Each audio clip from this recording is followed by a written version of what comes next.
So you completed a nonprofit fundraiser this year, and you're not pleased with how much money you made. Well, don't feel bad. That's all too common. Hey, let's face it, it's hard to raise money, and there's a lot of competition out there. Now, if you are an executive director or a development director, you most likely get what I'm about to say. But many community members, support staff, and even boards fail to realize the most critical ingredient in a successful fundraising event, and that is the pre-fundraising commitments before the event ever begins. Let me explain. A lot of folks think that if I work hard before the event to get just enough of the right people to the event, I'll raise money at the event. And don't get me wrong, that helps, but it won't guarantee success. More important, work your hardest before the event to raise and lock in that money through major donors and grants. Not only will you have a strong foundation, but you can leverage all those gifts for matches, special incentives, and can be announced at just the perfect time to build excitement and enthusiasm for your attendees. And what about showcasing your sponsors more strategically and creating programmatic elements that can feature their heart and commitment to the cause, and not just some mealtime thank yous with a mention on the screen? To feature your sponsors more effectively, we call this the Telethon Model. Now, I have to admit, at Spirit Media, we've been producing fundraising events for a long time, and part of it comes from the fact that I have roots in television. You remember the days when it seemed like you could turn on the TV any other weekend and see some 24-hour telethon, and of course there was always the most famous, and that was the Jerry Lewis telethon. Now, to watch that, a lot of people were enamored with the fact that there were banks of phones that rang and rang and rang, and then some sponsor would come up with a big giant check. What most people didn't know was that those phone pledges,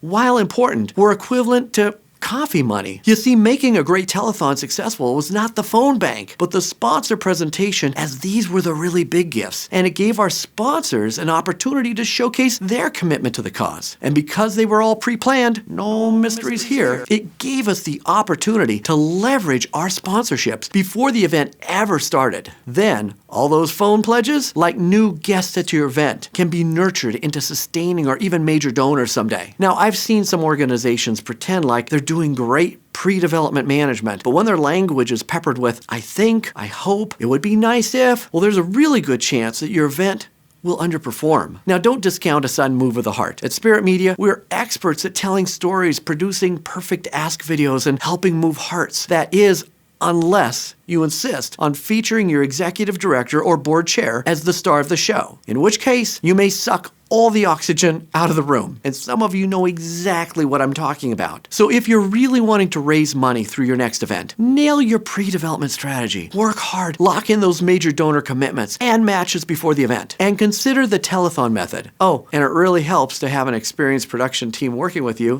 Let me know what you think in the comments. And check out my new book, 7DRM, The 7 Disciplines of Relationship Marketing. Until next time, love ya.